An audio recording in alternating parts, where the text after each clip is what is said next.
antara tauhid dan berbakti kepada kedua orang tua itu adalah merupakan dua hal yang tidak boleh dipisahkan.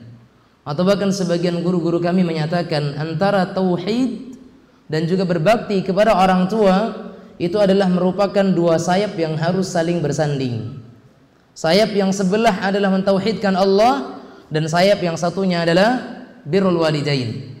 Kenapa jemaah sekalian? Karena Allah Subhanahu wa ta'ala di dalam banyak ayat, bukan hanya 1, 2, 3, di dalam banyak ayat menyandingkan antara perintah untuk mentauhidkan Allah dengan perintah untuk berbakti kepada kedua orang tua. Inilah yang dimaksudkan oleh para ulama kita dengan dua wasiat yang tak terpisahkan. Karena Allah Subhanahu wa ta'ala menyandingkan, Allah Subhanahu wa ta'ala menggabungkan dan Allah gandengkan antara perintah untuk berbakti kepada orang tua dan juga perintah yang sebelumnya Allah jadikan untuk dirinya sendiri. Hak Allah dan hak seorang hamba yang paling berhak mendapatkan kebaikan dari hamba yang lainnya. Tayyib. Jemaah sekalian, rahimanillah wa iyyakum. Tentunya mungkin sedikit terpikir, kenapa harus orang tua yang kemudian disandingkan dengan tauhid kepada Allah Azza wa Jalla? Kenapa kemudian birrul walidain yang kemudian disandingkan oleh Allah dengan mentauhidkannya? Tentunya tidaklah sesuatu hal disandingkan oleh Allah dengan sesuatu hal yang mulia kecuali karena sesuatu yang kedua ini hampir menempati kedudukan yang sama atau sama-sama mulia di mata Allah Tabaraka wa Ta'ala. Contohnya, ketika kita sebutkan Muharram ini sebagai syahrullah, sebagai bulannya Allah, Rasul SAW mengatakan wa afdalu siyami ba'da Ramadan syahrullahi Muharram, dan seutama-utamanya puasa sunnah setelah seseorang melakukan puasa wajib di bulan Ramadan adalah berpuasa di bulannya Allah. Bulannya Allah, dikatakan bulannya Allah karena memang ini adalah sesuatu yang mulia.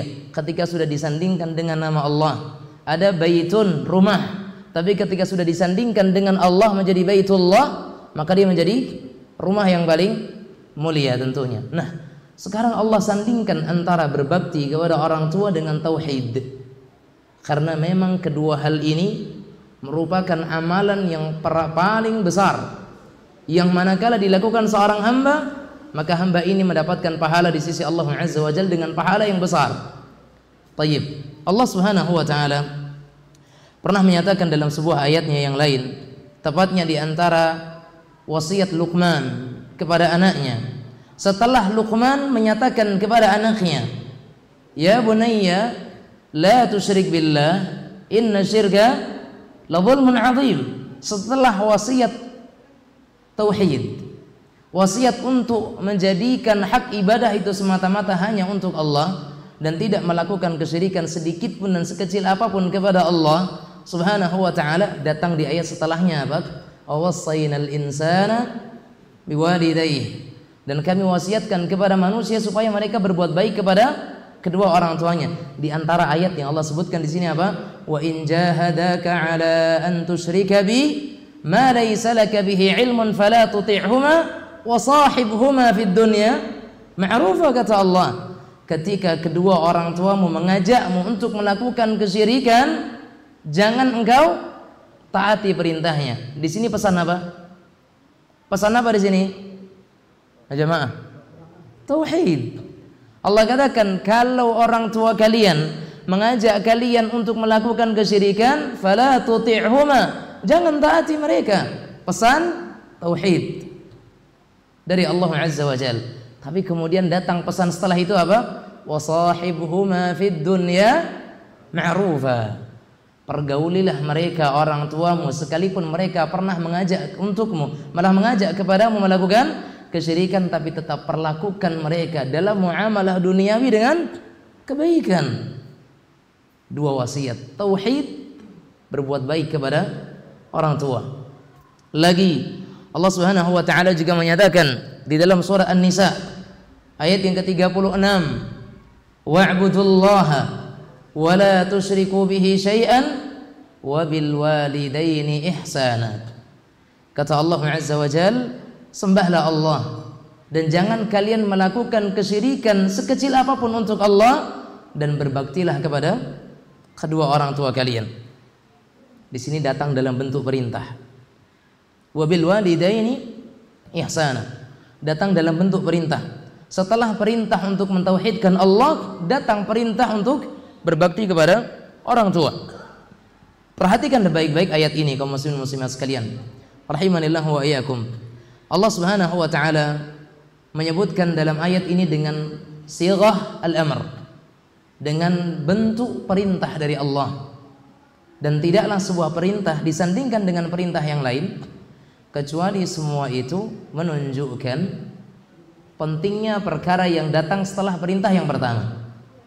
Ketika suatu perintah disandingkan dengan perintah yang lain, itu semuanya menunjukkan pentingnya perintah yang kedua setelah perintah yang pertama. Antara tauhid dengan birrul walidain sama-sama pentingnya. Sampai kalau sekiranya seseorang, sekalipun dia mentauhidkan Allah nih, sekalipun dia tidak melakukan kesyirikan, tapi dia tidak berbakti kepada kedua orang tuanya, nyaris tidak ada manfaat dari tauhidnya. Nyaris ya, bukan berarti mutlak tidak ada manfaatnya lah, tapi nyaris. Kenapa? Karena kata Nabi kita Muhammad SAW, ridallah fi ridal walidain wa sakhatullah fi sakhatil walidain. Ya kan? Ridhanya Allah dengan keridhaan orang tua, dan murkanya Allah sesuai dengan kemurkaan orang tua. Tayyib. Jamaah sekalian rahimanillah wa iyyakum. Pesan yang pertama di sini atau wasiat yang pertama, Allah Subhanahu wa taala berwasiat dengan untuk kita itu tidak menyekutukan Allah dan hanya memberikan ibadah kepada Allah Subhanahu wa taala. Tauhid. Makna tauhid apa? Makna tauhid tidak menyekutukan Allah. Itu lawan kata tauhid. Makna tauhid ya Pak? Mengesahkan Allah dalam apa? Dalam ibadah. Tauhid adalah ifradullah, mengesahkan Allah. Ya, mengesahkan Allah fi rububiyyatihi wa uluhiyyatihi wa asma'ihi wa sifatihi.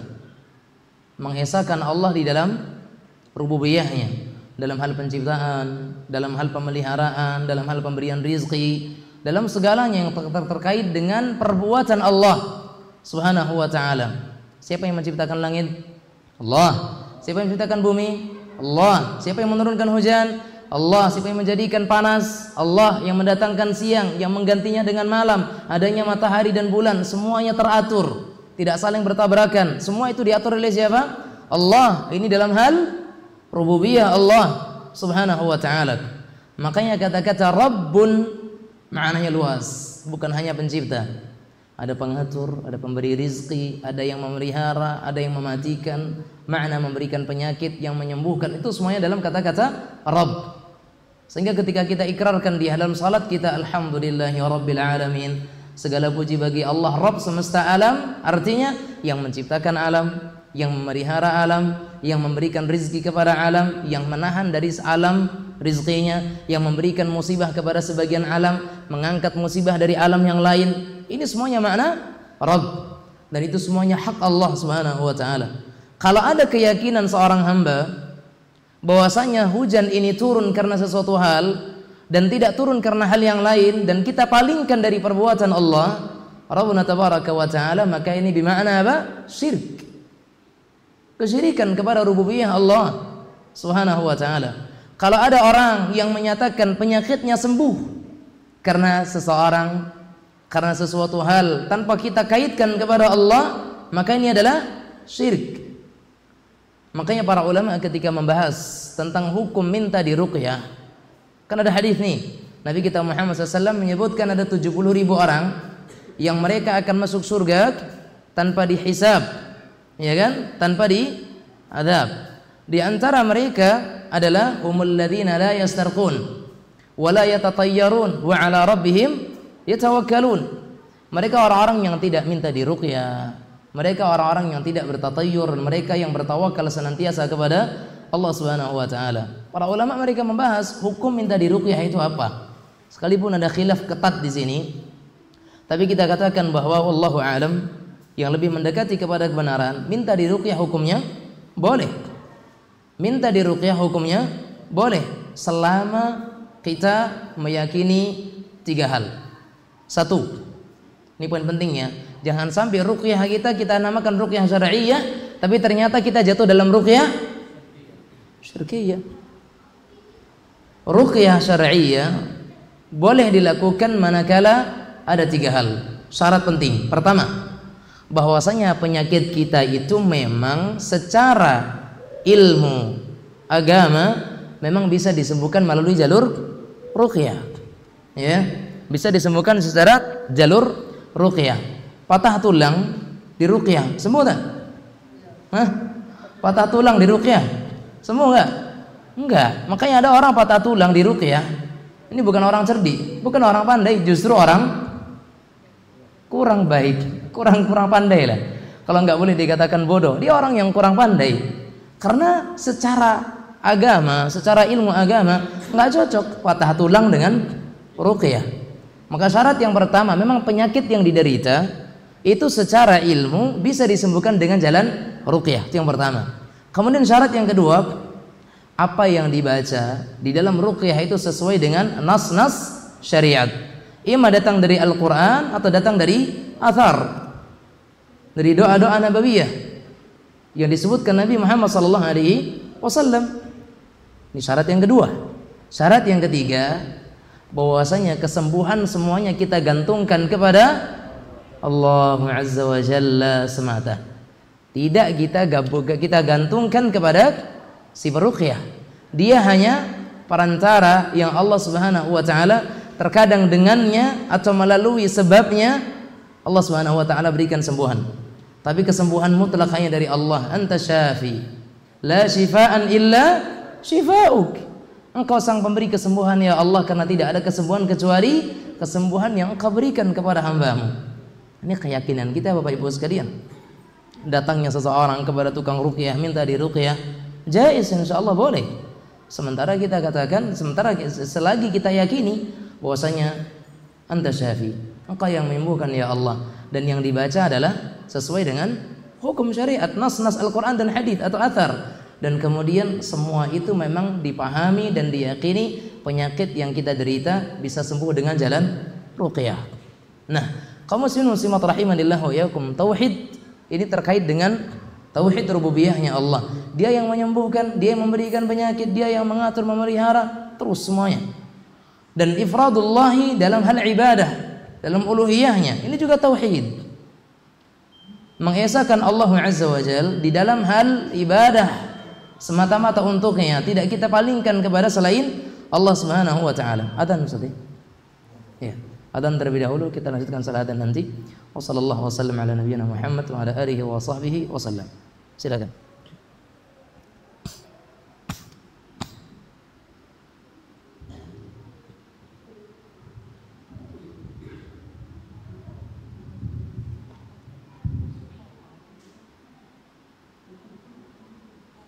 Allahu Akbar, Allahu Akbar, Allahu Akbar, Allahu Akbar.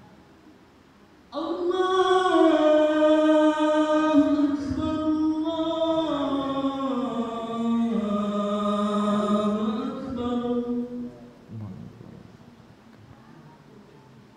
Asyhadu an la ilaha illallah.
حي على الفلاح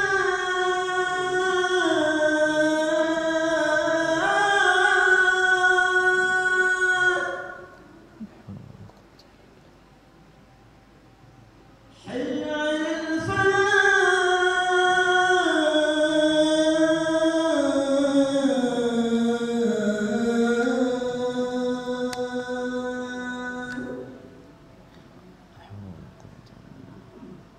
الله أكبر الله أكبر لا إله إلا الله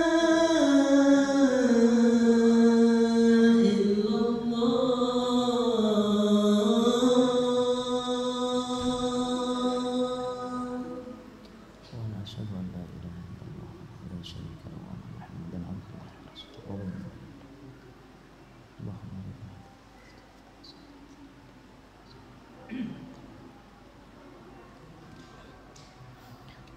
الحمد لله حق حمده وأشهد أن لا إله إلا الله وحده لا شريك له المستحق لعبادته وأشهد أن نبينا وسيدنا محمدا عبد الله ورسوله الداعي إلى رضوانه صلى الله وسلم عليه وعلى آله وإخوانه ومن تبعهم بإحسان إلى يوم لقائه أما بعد.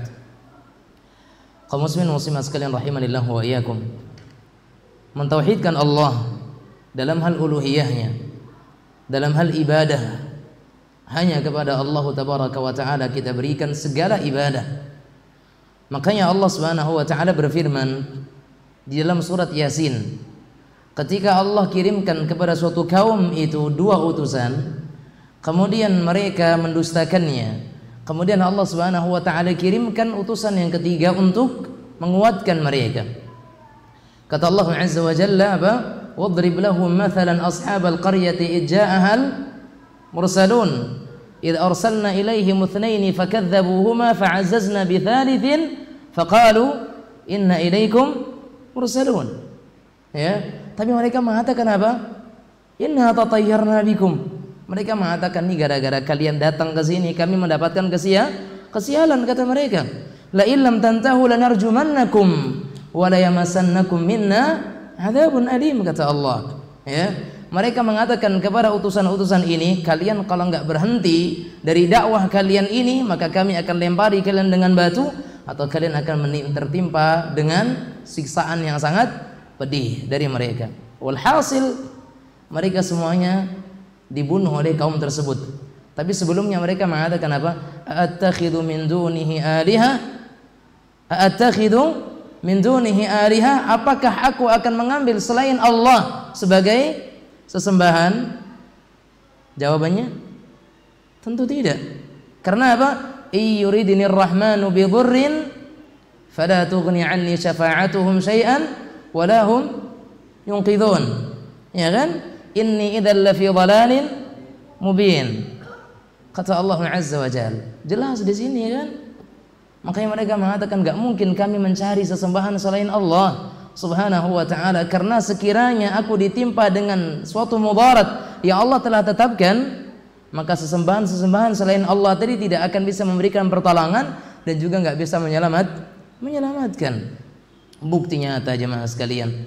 Bahkan akhirnya besok di hari akhirat, para sesembahan-sesembahan yang mereka disembah dahulunya tidak akan membela orang-orang yang menyembahnya.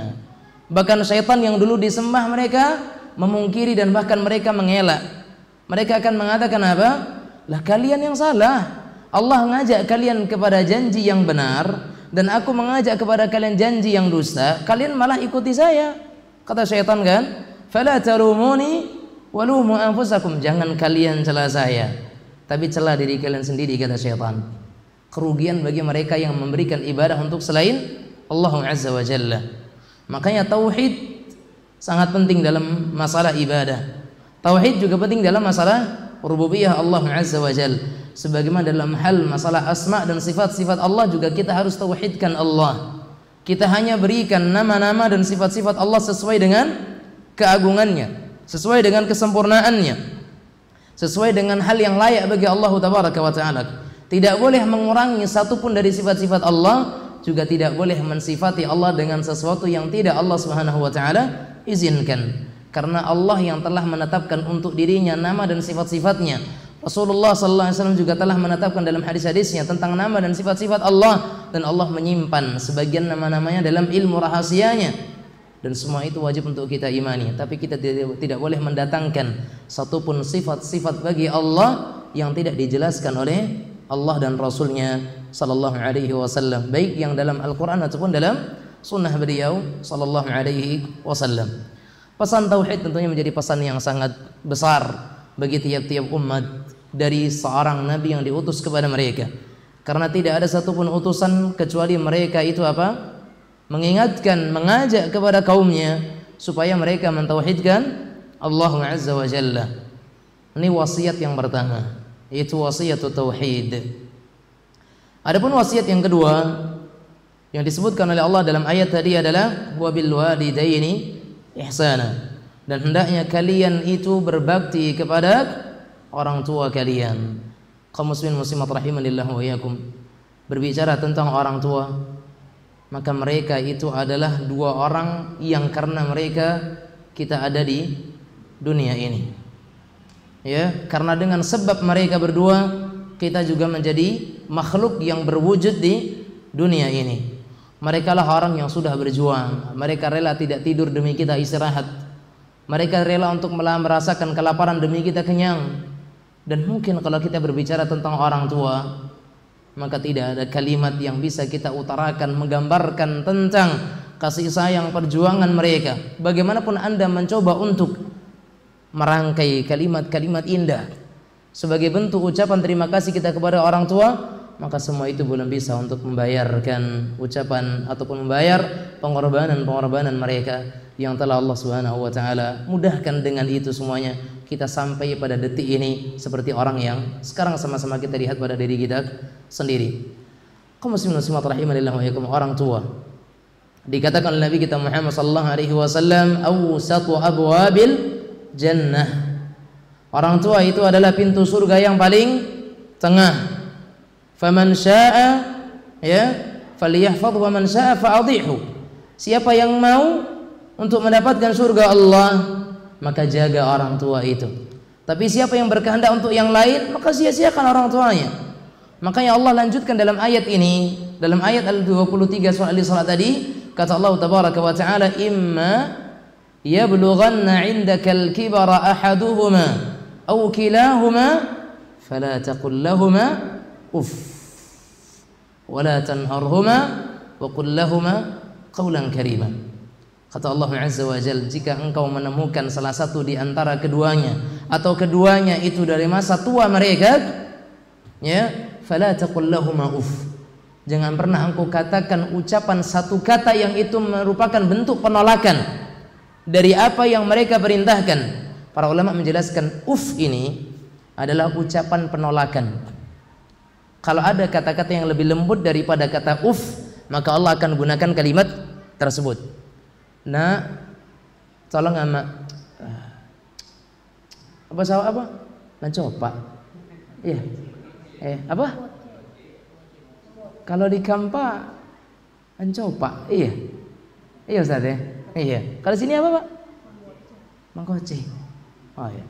Beda berarti ya, Kampa dengan Bangkinang. Padahal sama-sama Kampar. Iya. Beda sanad. Jemaskan rahimanillah wa iyyakum. Nah, kata-kata seperti itu sekedar ya, ini penolakan. Penolakan yang seperti ini saja kata para ulama termasuk bagian daripada kedurhakaan. Bayangkan besarnya hak orang tua. Ada mau yang lebih luar biasa lagi. Berkata seseorang di antara ulama tafsir, mereka menyatakan di antara bentuk kedurhakaan seorang anak kepada orang tua itu adalah ketika anak misalkan melakukan salah, kemudian orang tua pengen memukulnya, kemudian dia tahan, maka dia menahan pukulan orang tua termasuk bagian daripada kedurhakaan. Nah, kita salah nih, kemudian mau dipukul sama ayah, kita salah mau dipukul sama orang tua, kemudian kita tahan melindungi diri supaya tidak dipukul, maka itu bagian daripada kedurhakaan. Bagaimana kalau anaknya lari? Semakin durhaka dia. Begitu orang tua, jemaah sekalian rahimanillah wa iyyakum. Ketika Allah punya hak untuk menghukum, maka orang tua juga Allah berikan hak untuk memberikan pelajaran kepada anaknya, selagi itu bukan dalam rangka untuk menyiksa, namun dalam rangka untuk memberikan sebuah pelajaran dan sebagainya. Tayyib. Jemaah sekalian rahimanillah wa iyyakum. Iyas ibn Muawiyah rahimahullah, salah seorang pembesar tabi'in. Beliau ketika wafat ibu beliau, maka beliau setelah selesai daripada pemakamannya, beliau menangis menjadi-jadi, ya, menangis sejadi-jadinya. Maka kemudian sebagian temannya menyatakan, "Iyas, ma tabqi? Lima tabqi?" Wahai Iyas, kenapa engkau menangis? Bukankah meratap itu sesuatu yang dilarang? Ya, bukankah meratap sesuatu yang dilarang? Sebagian pandangan para tabi'in yang lain. Ya, maka beliau mengatakan, saya menangis bukan karena semata-mata wafatnya ibuku, tidak. Tapi tangisan ini adalah sebagai bentuk kesedihan. Kenapa? Beliau mengatakan, laqad kana li babani ilal jannah faghliqal yawma ahaduhuma. Kata beliau, saya menangis bukan karena semata-mata wafatnya ibuku, tetapi dahulunya saya punya dua pintu surga, sementara sekarang telah tertutup dariku satu pintu. Semakin sempit peluang untuk menjadi penghuni surga Allah Subhanahu wa taala dengan apa? Wafatnya orang tua. Jemaah sekalian rahimanillah wa iyyakum. Memang mungkin yang hadir rata-rata udah ada yang tidak punya orang tua lagi, tapi bakti Anda masih Allah tuntut. Bakti kita kepada orang tua kita masih dituntut, masih diminta. Masih tetap harus kita bayarkan kepada mereka orang tua kita, dengan bakti seorang anak kepada orang tuanya yang dianjurkan oleh syariat Nabi kita Muhammad sallallahu alaihi wasallam setelah keduanya wafat. Tayyib. Intinya jemaah sekalian rahimanillah wa iyyakum, orang tua mereka adalah orang yang punya hak besar. Bahkan Allah lebih utamakan, Rasulullah SAW lebih utamakan dibandingkan berjihad di jalan Allah Subhanahu wa taala. Hadisnya masyhur, tersebar di mana-mana dan kita sering dengar.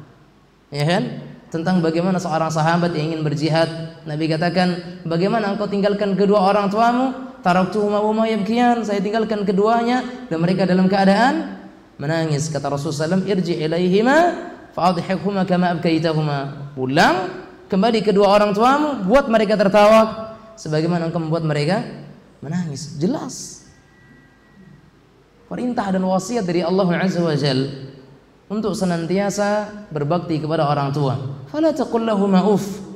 Jangan katakan kepada mereka kalimat penolakan apapun itu. Selembut-lembut kalimat penolakan terlarang bagi orang tua. Selembut-lembutnya kalimat penolakan, kalau kita itu berikan kepada orang tua dalam hal yang dibolehkan syariat, maka itu adalah dosa. Yang boleh ditolak adalah ketika itu maksiat. La ta'ata li makhluqin fi ma'siyatil khaliq. Karena tidak ada ketaatan kepada makhluk di dalam bermaksiat kepada Khaliq Allah Azza wa Jalla. Nah, oleh karenanya jemaah sekalian, selagi perintah itu bukan larangan syariat, susah dan berat pun kita harus kerjakan, karena di situ pintu surga. Anda tahu kisah dua beradik, yang keduanya punya orang tua, ya, dua orang beradik. Yang satu ibadahnya getol, sholat malamnya, puasa sunnahnya, kalau baca Quran malam terkadang sampai setengah malam dihabiskan untuk ibadah, salat dan tilawah, salat tilawah setiap malam. Sementara yang satu dia nggak sempat bisa salat tahajud. Bahkan terkadang beliau membaca Al-Quran hanya di sisa-sisa waktu. Kenapa? Dia sibuk ngurusin ibunya. Maka berkata yang satu kepada yang lainnya, fa wallah, saya tidak ingin malamku, la uhibbu an takuna lailati bi lailati. Dia mengatakan, saya sama sekali tidak pernah ridha jika malamku yang seperti ini harus ditukar dengan malam dia. Bayangkan, dia nggak mau malam dia yang mengurusi orang tua, mencuci kotorannya, membersihkan kotoran orang tua, air kencingnya, air beraknya dan sebagainya, itu lebih nikmat dan lebih besar pahalanya bagi si saudara yang satu ini ketimbang dia melihat kepada saudaranya yang dia sibuk dengan ibadahnya sendiri, dia sibuk dengan apa? Dengan salatnya, dengan tilawahnya. Karena itu perkara yang sunnah. Wajib atau sunnah? Sunnah. Sementara yang satu dia sedang dalam perkara yang wajib. Makanya sekalipun ada seorang anak yang di masa tua orang tuanya, bagaimana dia seperti perlakukan anaknya sendiri. Ketika orang tuanya buang air kecil, dia cuci, dia mandikan. Ketika orang tuanya buang air besar, dia bersihkan dan seterusnya. Jemaah sekalian, kalau ada orang yang menyatakan ini sebagai bakti, sebenarnya itu masih kurang.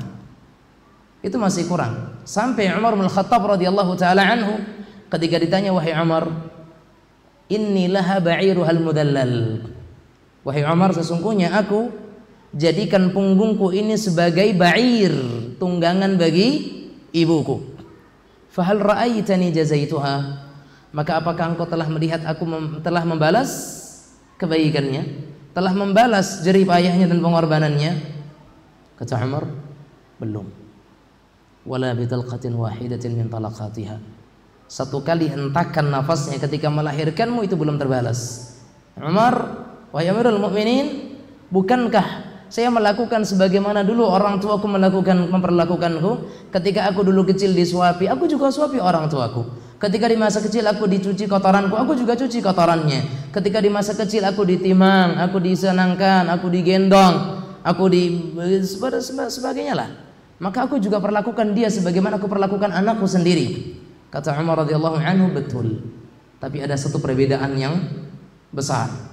Orang tuamu dulu ketika merawatmu di masa engkau kecil, mereka menginginkan engkau hidup. Sementara engkau ketika berjuang seperti itu, di masa tua orang tuamu ada keinginan supaya mereka segera kembali kepada Allah Subhanahu wa taala. Itu bedanya. Tentu beda yang sekilas kecil, tapi perbedaan yang sangat besar. Dan wasiat berbakti kepada orang tua, wasiat yang sangat besar, wasiat yang sangat luar biasa yang Allah Subhanahu wa taala berikan kepada kita para hamba-hambanya. Makanya kata Allah, wala tanharhuma, jangan kalian bentak mereka, jangan kalian bersuara keras, jangan kalian bersuara dengan suara yang tinggi di hadapan kedua orang tuamu. Ini larangan dari Allah Azza wa Jalla. Terkadang kita pernah mendengar ada seorang santri yang mungkin didikan orang tuanya juga kurang, dan ditambah mungkin dengan pendidikan di pondok pesantrennya kurang bagus. Maka anak ini ketika pulang kepada orang tuanya, karena orang tuanya belum bisa memenuhi keinginannya, maka sang anak mengatakan, saya menyesal lahir dari rahim ibu. Dan saya pernah mendengar kalimat ini dari lisannya sendiri. Dia katakan apa? Nyoseden punya amak condo amak dan sebagainya. Nyoseden dilahirkan dari rahim amak dan seterusnya. Subhanallah. Ini aqul walidain, uquq. Ini daripada kedurhakaan kepada orang tua. Karena jemaah sekalian rahimanillah wa iyyakum, di samping dia melukai perasaan orang tuanya, tapi dia melontarkan kalimat yang kalau sekiranya ini dicelupkan ke dalam lautan, maka niscaya akan merubah rasa air laut. Jemaah sekalian rahimanillah wa iyyakum. Fa ya subhanallah. Sungguh mulia orang-orang yang mereka punya hati-hati yang besar. Mereka rela untuk berkorban demi orang tuanya, dan mereka membuang keinginan duniawinya. Uwais Al-Qarni rahimahullah, beliau salah seorang sahabat atau salah seorang tabi'in yang kemudian disabdakan oleh Nabi kita Muhammad SAW bahwasanya beliau akan datang dari Yaman. Dikatakan kepada Umar, kalau engkau sempat bertemu dengan orang-orang, dengan gerombolan dari Yaman, dan kemudian engkau bertemu dengan Uwais, minta doanya, karena doanya mustajab. Dan ternyata di antara sebab mustajabnya doa Uwais adalah karena apa? Baktinya kepada orang tuanya. Bagaimana kisah 3 pemuda yang kemudian Allah Subhanahu wa taala berikan kepada mereka ujian dengan mereka terkurung di sebuah gua yang kemudian tertutup mulut gua dengan sebuah batu yang besar. Salah satu di antara doa yang bertiga itu apa? Tentang bagaimana dia berbakti kepada kedua orang tuanya. Dia sisihkan, bahkan dia berikan waktu di malam itu untuk orang tuanya. Kalau ada susu, dia harus berikan kepada orang tuanya terlebih dahulu sebelum dia bawa pulang untuk kepada istri dan anak-anaknya. Bahkan di malam hari itu orang tuanya tidak terbangun. Dia terus pegang, dan seterusnya. Karena dia khawatir kalau dia tertidur, ibunya bangun, dia tidur, sehingga ibunya tidak bisa minum susu sampai keesokan harinya. Maka dia mengatakan, ya Allah, kalau engkau melihat amalan itu semua mata ikhlas karenamu, maka bukakanlah jalan bagi kami. Bergeser batu tersebut. Lihat, bakti kepada kedua orang tua. Dan Allah Subhanahu wa taala katakan wa qul lahuma qawlan karima. Mohon izin ya, saya tambahkan sedikit ya. Qul lahuma qawlan karima, dan katakan kepada keduanya kalimat-kalimat yang mulia. Qawlan karima, kalimat-kalimat yang agung, kalimat-kalimat yang baik, kalimat yang sopan. Jemaah sekalian rahimanillah wa iyyakum, kalau kita yang masih punya orang tua justru terkadang tidak menginginkan harta kita, tapi bagaimana rasa bahagia yang terus kita berikan kepada mereka. Dan demi Allah jemaah sekalian, orang tua kalau kita bisa bahagiakan mereka bukan dengan harta, senyumnya tuh lebih lebar dibandingkan kalau kita itu kirimkan kepada mereka uang. Demi Allah ya, kalau kita memberikan kabar gembira kepada mereka, walaupun itu bukan harta, tapi adalah sesuatu yang mengembirikan mereka, senyum mereka itu lebih terbuka dibandingkan kalau ada misalkan notif transfer dari kita untuk mereka. Tidak sebegitu girangnya mereka, tapi kalau ada hal yang membahagiakan mereka, lihat senyuman mereka jemaah sekalian. Orang tua kita yang sampai kapanpun itu mereka menginginkan kita dalam kebaikan, kebahagiaan, sekalipun mereka di sana terkadang mungkin hari-hari mereka tidak makan seenak apa yang kita makan, tidak menikmati selezat apa yang kita nikmati, tidak senyaman apa yang kita dapatkan dari kenyamanan, terus seperti itu. Tapi orang tua kita mereka tidak melihat dari sisi itu semuanya. Makanya Allah katakan apa? Wakhfid lahuma janahadzulli minar rahmah, dan merunduklah kalian, berendah diri, merasa rendah dirilah kalian di hadapan kedua orang tua kalian. Ya kan? Kata Allah Azza wa Jalla, wa qur rabbirhamhuma kama rabbayani shaghira. Dan katakan kepada Allah, wahai Rabbku, kasihilah mereka berdua sebagaimana keduanya dulu mengasihiku di waktu kecil. Inilah wasiat Allah Subhanahu wa taala kepada kita hamba-hambanya. Wasiat mentauhidkan Allah Azza wa Jalla, dan wasiat untuk berbakti kepada kedua orang tua. Yang keduanya ini wasiat yang tidak akan terpisahkan, antara perintah untuk menyembah Allah dan perintah berbakti kepada orang tua, dalam banyak ayat. Bukan hanya dalam 3, 4, 5 ayat, tapi berulang-ulang Allah sebutkan wasiat-wasiat ini. Sehingga jemaah sekalian rahimanillah wa iyyakum, sebenarnya berbicara tentang tauhid, berbicara tentang berbakti kepada kedua orang tua, ini pembicaraan yang sangat-sangat gamblang dan luar biasa luasnya pembahasan ini. Namun tentunya kita hanya menyampaikan beberapa hal di antara yang dimudahkan oleh Allah Subhanahu wa taala untuk kami menyampaikannya sebagai penutup apa yang kita sampaikan di kesempatan malam yang mulia ini. Allah Subhanahu wa taala menjadikan atau menjanjikan surga bagi orang-orang yang mereka bisa berbakti kepada kedua orang tuanya setelah mereka itu mentauhidkan Allah Azza wa Jalla. Karena tauhid tanpa birrul walidain nyaris itu tetap menjadi sebab seseorang akan terjerumus ke dalam neraka Allah. Birrul walidain tanpa tauhid juga tidak ada nilai pahalanya. Maka dua hal ini adalah sesuatu yang tidak boleh dipisahkan antara satu sama yang lainnya. Maka jadikan dua wasiat ini adalah wasiat yang selalu dan senantiasa kita rasakan ada dan hadir di setiap hari-hari kita. Bagi yang jauh dari orang tuanya, terus kabari orang tua kita, telepon mereka, ya, kasih kabar terhadap mereka, beri katakan kepada mereka kabar-kabar yang menggembirakan dan senangkan hatinya. Kalau kita memberikan kabar gembira kepada seorang muslim saja yang bukan keluarga kita, itu adalah amalan yang terbaik. Ya, amalan yang terbaik. Nabi kita pernah mengatakan di antara manusia yang terbaik adalah yang paling bermanfaat bagi yang lain. Di antaranya apa? Sururun tudkhiluha ala qalbi muslim. Rasa bahagia yang kita masukkan ke dalam hati seorang muslim. Bagaimana loh bahagia itu kita masukkan ke dalam hati orang tua kita? Ya, sekalipun mereka jauh, terus sampaikan kabar-kabar yang menggembirakan mereka. Kalaupun kita ada masalah, kita dalam kesusahan, sembunyikan.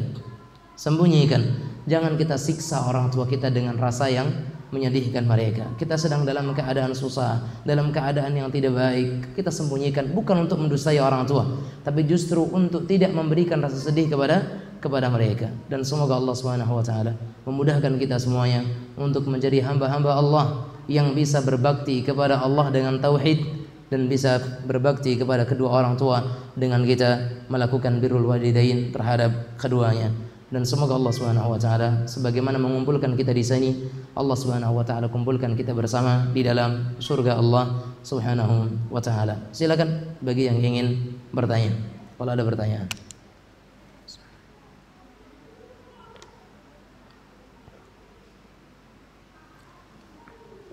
Fadhal, Pak.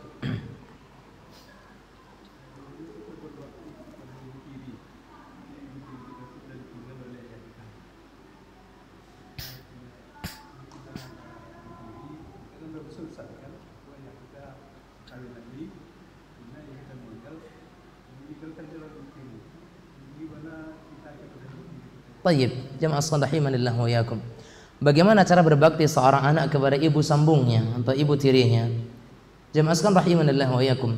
Bagaimanapun juga ibu sambung atau ibu tiri adalah orang yang juga berhak untuk mendapatkan perhatian seorang anak, sekalipun bukan anak kandungnya. Dan walaupun memang betul tidak akan pernah sama Allah meletakkan hak orang tua kandung dengan orang tua tiri, tetapi di antara bentuk bakti seorang anak kepada orang tuanya adalah an yasilar rajulu ahla wudda abih. Seseorang itu menyambung kebaikan dengan orang yang pernah dicintai oleh ayahnya. Sedangkan sekalipun itu bukan orang tua tiri kita, misalkan nih, orang tua kita, ayah kita punya teman baik, punya teman karib, bahasa orang sekarang bestie, ya kan? Ayah kita punya bestie, teman dekat misalkan. Kemudian ayah kita wafat, meninggal. Maka di antara bentuk bakti kita kepada ayah kita yang sudah meninggal adalah kita cari di mana teman dekat ayah kita tadi, kita sambung kebaikan dengannya. Bagaimana dulu ayah kita selalu memuliakan dia, berlaku kepada dia, kita sambung kebaikan itu. Ini termasuk bakti kita kepada orang tua kita, ayah kita. Nah, sekarang bagaimana dengan ibu tiri? Sementara kita tahu ibu tiri termasuk orang yang pernah dicintai oleh ayah kita, orang yang pernah ada dalam hati mereka atau hatinya, sehingga kita tetap perlu untuk juga berbakti kepada mereka. Tapi bakti kita kepada mereka tidak sama dengan bakti kita kepada orang tua kandung kita. Setidaknya kita sambung hubungan dengannya, ya, kita tanyakan kabarnya. Kalau kita bisa bantu kebutuhannya, apa yang bisa kita mudahkan, berikan kemudahan kepadanya. Sebagaimana wajarnya seorang anak kepada ibu kandungnya, namun tidak boleh melebihi kasih sayangnya kepada ibu kandungnya, karena itu hanya ibu sambungnya saja. Tetapi tidaklah bermakna bahwa pisah dari orang tua atau orang tua meninggal kemudian kita tinggalkan mereka, juga tidak seperti itu. Karena bagaimanapun kita pernah tinggal bersama dengan mereka, atau mungkin kita pernah dalam kasih sayangnya, kita pernah hidup dalam lingkup atau di bawah naungan rahmat dan kasih sayang ibu sambung tersebut, sehingga kalaupun sekiranya tidak untuk membalas kepada ibu tiri, bukankah Nabi kita Muhammad SAW mengatakan idza suni'a ilaikum ma'rufan fakafi'uh, siapa yang diperlakukan baik oleh seseorang maka balas. Ibu tiri juga orang yang pantas untuk kita balas kebaikan mereka. Maka tanyakan kebutuhannya, apa yang mereka sedang butuhkan, apa yang sedang mereka perlukan. Sebagaimana dulu orang tua kita, ayah kita memperlakukan dia, kita berusaha untuk memperlakukan ibu tiri sebagaimana yang diperlakukan oleh ayah kita tersebut. Wallahu a'lam bishawab. Mungkin itu yang bisa kami jawab. Nah, ada yang lain? Silakan, tuh.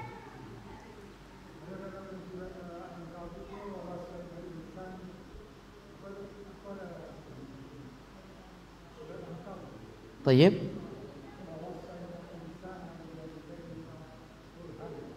Husna hamalathu kurhan wa wada'athu kurha, ya, wa hamlu wa fisaluhu 30 syahra, gitu.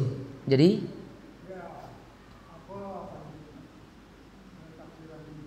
tayyib, jemaah sekalian rahimanillah wa iyyakum. Ayat tersebut menjelaskan kepada kita tentang perjuangan orang tua, terutama seorang ibu terhadap anak-anaknya. Allah jelaskan apa? Hamalathu ummuhu kurhan wa wada'athu kurha. Dia membawa anaknya dalam masa kehamilannya dalam keadaan susah payah, melahirkannya juga dalam keadaan susah payah. Wa hamluhu wa fisaluhu 30 syahra. Masa kandungan sampai masa penyapihan 30 bulan, 2 tahun lebih. Tayyib, jemaah sekalian rahimanillah wa iyyakum. Kemudian kata Allah Azza wa Jal 30 syahra hatta idza balagha ashuddahu wa balagha 40 sanatan qala rabbi awzi'ni an ashkura ni'mataka allati an'amta 'alayya wa 'ala walidayya wa an a'mala salihan tardahu wa aslih li fi dhurriyyati. Kata Allah Azza wa Jalla, di antara bentuk bakti seorang anak kepada orang tuanya ketika kita sudah besar adalah kita doakan mereka.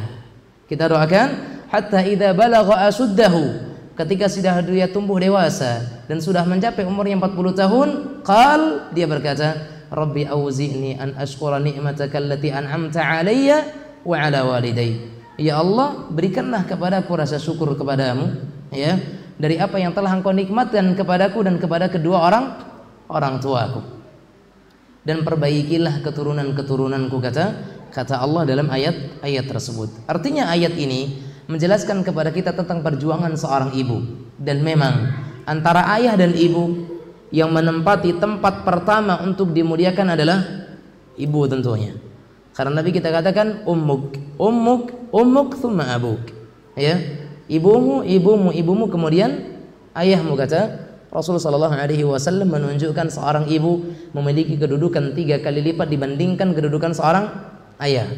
Dalam masalah pengorbanan, ibu kita yang mengandung, ibu kita yang melahirkan, ibu kita yang menyusui. Adapun ayah hanya dalam hal nafkahnya saja. Namun jemaah sekalian, bagaimanapun itu, seorang ibu tetap kita berbakti kepadanya.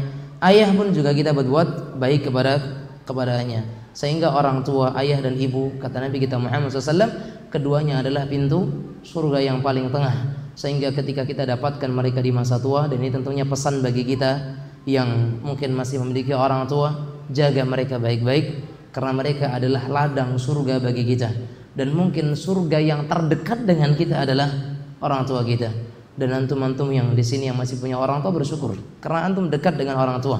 Berbeda dengan kami sendiri, kita jauh dari orang tua, maka tentunya cara berbakti kita berbeda. Namun tetap bagaimanapun keadaan kita masing-masing, yang namanya berbakti tetap saja wajib dari seorang anak kepada kedua orang tuanya. Wallahu taala alam.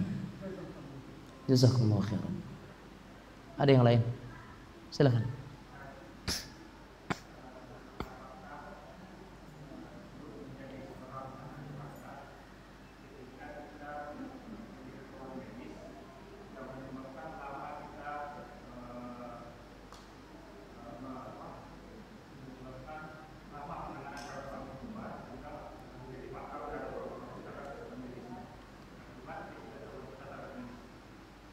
Kurang. Ulang bang. Oke. Kondisi.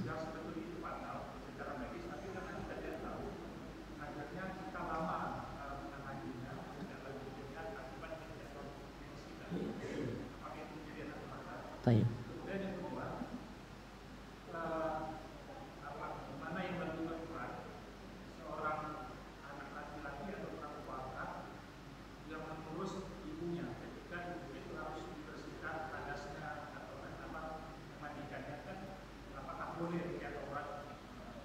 Baik.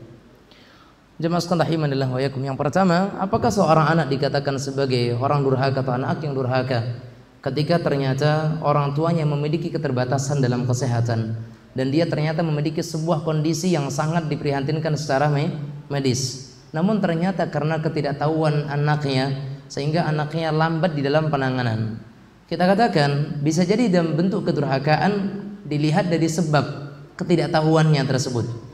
Kalau dia tidak tahu karena memang tidak ada gejala sebelumnya, sementara dia sudah selalu ada di samping orang tuanya, maka la yukallifullahu nafsan illa wus'aha. Karena sebatas zahirnya, selama ini dia tidak ada nampak gejala-gejala, tidak ada nampak hal yang nampaknya itu adalah sesuatu yang serius. Tiba-tiba ternyata dia mengidap penyakit yang sudah lama, atau mungkin karena orang tua kita yang menyembunyikan apa yang dia rasakan selama ini, dia menyembunyikan dari anaknya.